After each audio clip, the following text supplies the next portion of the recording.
ഹാർട്ടിലെ ഓപ്പറേഷന് മദ്രാസിലൊന്ന് പോകണം. നിങ്ങൾ നഗരസഭാ ചെയർമാനെ പോയി കാണാം.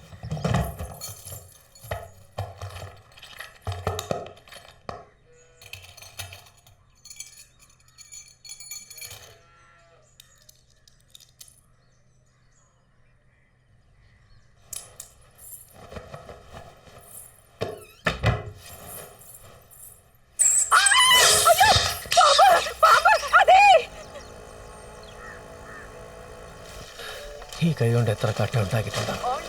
എന്നിട്ട് കട്ട കൊണ്ടൊരു വീട് കെട്ടാൻ കഴിയുന്നില്ലല്ലേ. രാസാക്കണ്ണൻ, അത്തിയൊരു ഭരണിയുടെ വീട്ടിൽ വലിയൊരു പാമ്പ് കയറിയുന്നു. എന്ന് വേഗം വാ. ഇതാ വരുന്നു. ചെങ്ങടി, ആ വിഷക്കടിക്കുള്ള മരുന്നെടുക്ക്.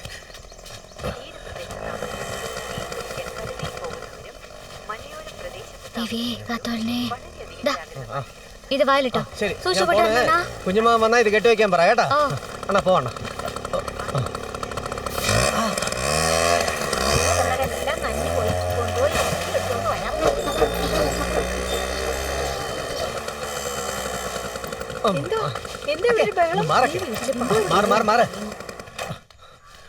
ഇതിനകത്താണോ പോയത്? അവിടെ കണ്ടത്. അവിടെ അല്ലടി കണ്ടേ? അവിടെ തന്നെയാ ഞാൻ കണ്ടേ. വിവരം കെട്ടവളെ അലമാര തുറന്നിട്ടാണോ വരുന്നേ? അതിനെ കണ്ട ഉടനെ എന്റെ ദേഹവാസകലം വിറയ്ക്കാൻ തുടങ്ങി. നാട്ടിലേക്ക് പോകേണ്ട സമയത്ത് ഇതൊരു തലവേദന ആയല്ലോ.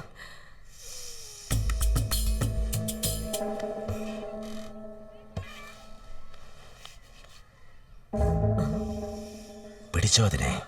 അറിയില്ലല്ലോ. ആ പിടിച്ചു. അങ്ങനെ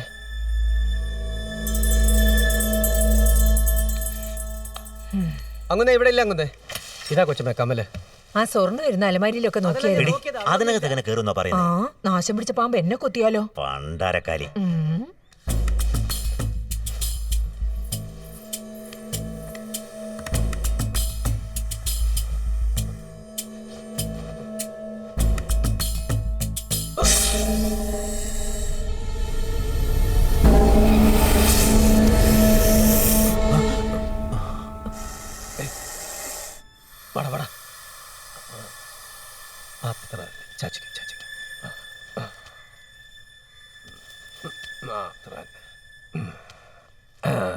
ഈ ഗ്രാമത്തെ കയറി കിടക്കാൻ സ്ഥലമില്ലാത്തോണ്ട് നീ അങ്ങുന്നിന്റെ വീട്ടിൽ വിരുന്നിന് വന്നല്ലടാ മോനെ. നീ അതുമായിട്ട് വെറുതെ കൊഞ്ചിക്കൊണ്ട് നിൽക്കാതെ അടിച്ചു കൊന്ന് കളയടാ. അങ്ങുന്നേ പാവ ഇതെന്ത് ചെയ്യാനാകുന്നേ?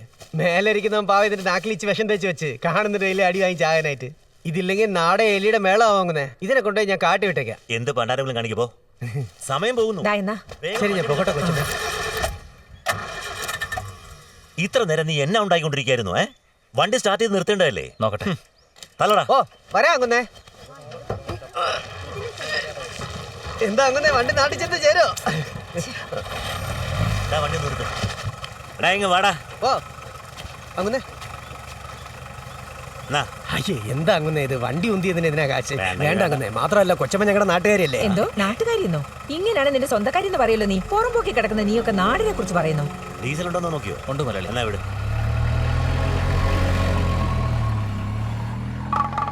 നല്ല കാലം വരുന്നു. നമുക്ക് നല്ല കാലം വരുന്നുണ്ട്. നമ്മുടെ കോടമയിൽ മക്കൾക്ക് നല്ല കാലം വരുന്നു. കോടമയിൽ മക്കൾക്ക് നല്ല കാലം വരുന്നു. അറിവിന്റെ വെളിച്ചം ആരംഭിക്കുന്നു. അറിവിന്റെ വെളിച്ചം ആരംഭിക്കുന്നു. നമ്മളൊക്കെ മനുഷ്യരായിട്ട് മരിച്ച് ചേട്ടാ ചേച്ചി വിളിക്കുന്ന ടീച്ചർമാർ മാത്രമേ ഉള്ളൂ. അറിവിന്റെ വെളിച്ചം ആരംഭിക്കുന്നു. ഇങ്ങനെ 2 പ്രാവശ്യം എഴുതിയാൽ ഇട്ട. അതിനുശേഷം യം. പട്ടയം. പാ ഡി പടി. പട്ടയം പടി. പട്ടയം. അല്ല ടീച്ചറമ്മേ, ഞങ്ങൾ എത്ര നടന്നാലും ഞങ്ങളുടെ ആൾക്കാർക്ക് പട്ടയം കിട്ടാറില്ല. നിങ്ങളാണെങ്കിൽ പട്ടയം എന്ന് പറയുന്നത് പടി എന്ന് പറയുന്നത് ഒന്നും മനസ്സിലാവുന്നില്ല. ഒന്നിച്ചെല്ലാരും പഠിക്കേ, എല്ലാം താനെ വന്ന് ചേരും.